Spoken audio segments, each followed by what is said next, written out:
Hello Internet, this is JK's channel, and yes, I changed the channel name, no reason. uh, Hold on. Yeah, I'm on vacation right now, so I'm not currently in my usual closet recording thing. So sorry if the audio is a little off. I can hear an echo right now when I'm just talking normally to the camera. Um, so what I wanted to talk about today was the Star versus the Forces of Evil thing. So what happened there was one of my very cartoon enthusiastic friends was texting me right after watching the show and said, "Yeah, this show is starting to show a lot of Deus Ex Machina type things, which, if you're not aware, that means that some sort of external force just automatically comes in and fixes the problem without explanation, and because the writers don't want to add in a proper story. They don't want to make it so that there's a logical ending. They just sort of add in like, wow, and then everything got fixed all of a sudden. Um, where am I going with this? So I wanted to explain why this isn't a Deus Ex Machina to anybody who is not aware of how the show works. Or it's very possible that you're watching the show not aware of how it works, because the show does not make a very good point of explaining things. It just sort of lets things happen and then lets the audience try to figure it out, which is interesting, yeah, but it does leave a lot to be desired. And if we want to compare it to something like Gravity Falls, for example, we get an explanation of how every monster works from the journal. Then we get to see him fight the monsters. Versus in Star vs. the Forces of Evil, we see her read the journal and we see her do the action, but we don't know what the thing was. So the first thing I wanted to explain to start off this whole explanation was what the Whisper Spell is, because we've seen the Whisper Spell performed twice, once in the Season 1 finale and once in the Season 3 premiere. So, now we sort of have an understanding of what the spell is meant to do, and I'll get back to that in a minute after explaining what dipping down is, because we also get to see her do that several times. We still don't know what it is. So, the way that magic works in Star vs. the Forces of Evil, and this is going to sound familiar if anybody has read Pendragon, the book series, is that there is sort of a magical dimension, a dimension where all the magic is stored. And as we saw in this season premiere, magic is a physical thing. It's that liquid that we see. The golden being good, the green being bad, etc. There's an entire dimension that's filled with magic. The wand, what it is doing, it is basically a container of this magic from this dimension. Imagine the universe as this big old cauldron, and magic is the bubbly stew inside, and your wand is the spoon. So the reason why the Whisper Spell is important is the Whisper Spell is sort of like a reset for the wand. The Whisper Spell makes a new wand, first of all. Second of all, places a new core in the wand. I'll explain what a core is. And third, puts more magic into the wand. So, for example, if we look at the first time Star gets her wand, we see it transform from Queen Moon's wand to Princess Star's wand in a very similar fashion as we see it transform after Whisper Spell is performed on it. That is because they are resetting the wand every time they perform the Whisper Spell. And that also means that Queen Moon used the... Hey, I'm coming back from editing. I was editing this and I noticed a little problem with this part of the theory, which is that in the episode Lobster Claws, we do see that, Lobster Claws is able to get the wand and the Whisper Spell is not performed whatsoever, and Star is able to get the wand back and it retransforms, which implies that the wand transforms based on who owns it and not based on the Whisper Spell in that case. I do think the Whisper Spell is a reset, but not from Queen Moon to Star. I think that one was a little bit of a stretch, especially considering Lobster Claws. So yeah, just minor correction there. Thanks for listening. The Whisper Spell to give her wand to Star. That explains why Toffee knew this to be the first spell Star would learn, because it's very important to make sure that the wand is continuously maintained, and if Star did not know how to reset the wand, a lot of bad things would happen. Now, let me explain the core concept. So, when we first see Star use a whisper spell, we see a unicorn, ghost, come out of her wand, poof away. Then we see the wand explode, split, and a unicorn enters the wand again to replace the old one. What is happening here is the unicorn was the core of the wand. It was powering the wand the whole time. This was established in Star, like versus Force of Evil, several times. The fact that the unicorn powers the wand is not a big deal. The thing is, though, is that the whisper spell is also supposed to replace the core. When Toffee asked Star to use the whisper spell, there were two core options, Toffee himself and the new unicorn that was about to enter it. So this is why the wand cleaved. The wand cleaved because after the whisper spell was used, there were two cores that could have entered the wand, and they both did, but they both entered the wand separately, splitting it into two parts, but still joined together because it's still one wand. I hope you're following. So, what was happening with Toffee the whole time? Well, as we saw, Toffee was able to corrupt magic. He was able to corrupt the golden good magic into his green bad magic. So, what Toffee was doing was, while he was inside of his half of Star's wand, which I'm going to be referring to as Ludo's wand, once he was inside Ludo's wand, what he was able to do is he was able to corrupt the magic within Ludo's wand.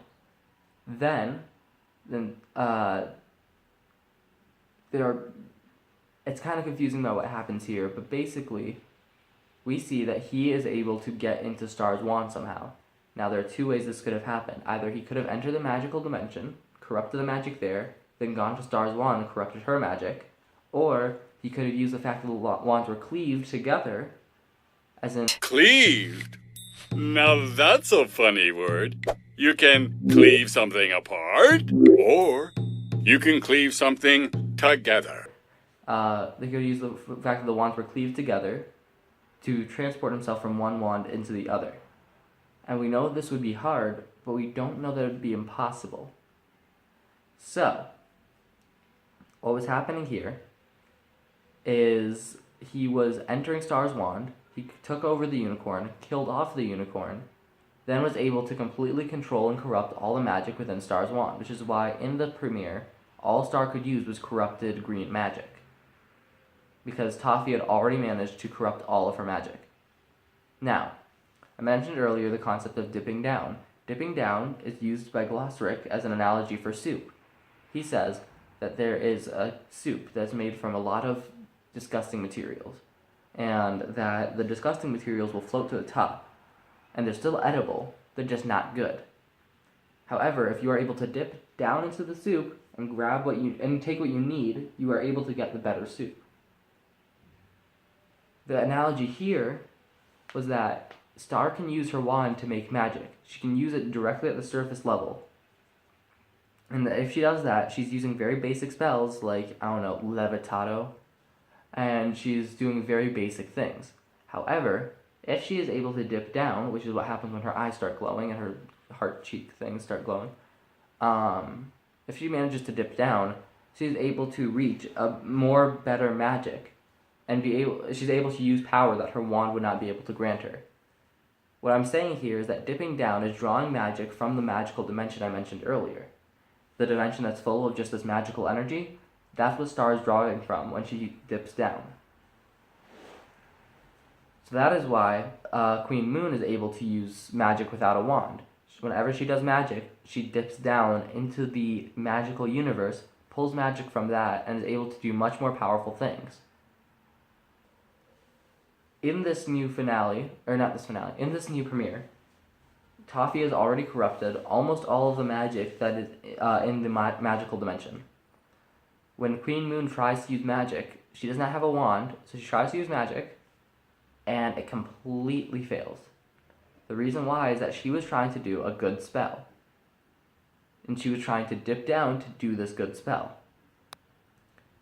When she was doing this, there was not enough good magical energy in the magical dimension to draw from in order to perform this spell.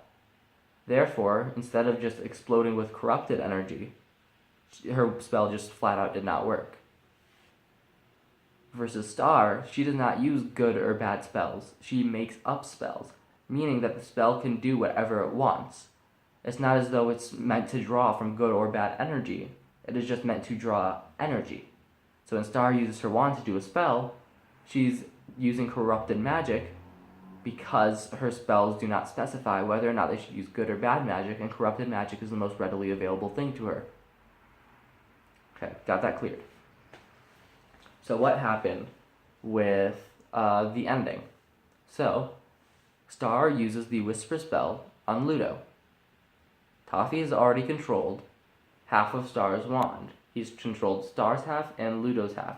When Star uses the Whisper spell on Ludo, she manages to get Toffee out of the wand.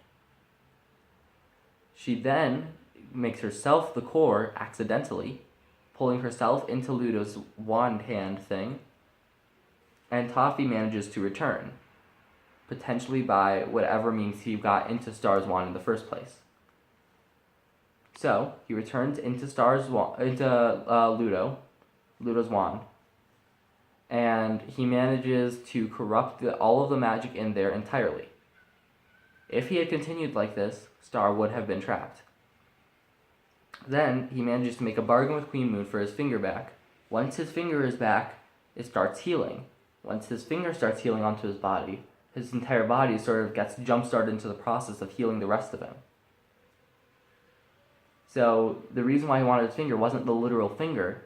It was because without it, he would not be able to start healing out of Ludo's body. I mean, also, it could have just been a dignity thing, since that was the first time he'd ever been beaten in a fight. So now, what happens is he takes the wand that's in his hand, he crushes it, and just disappears. Star was inside of that wand. With nowhere to go, Star was transported to the magical dimension and finds Glossaryck there. I don't know why Glossaryck was there, he just sort of is. I said a lot of ums. So then, Toffee is walking away. Queen Moon takes out Star's half of the wand, presses against Toffee's chest, and tries to signal Eclipse's spell to kill an immortal being. It does not work. The reason for this is that, there's still corrupted magic within Star's wand, though Queen Eclipse's spell should have been able to draw from that. The other thing is that Star's wand no longer has a core.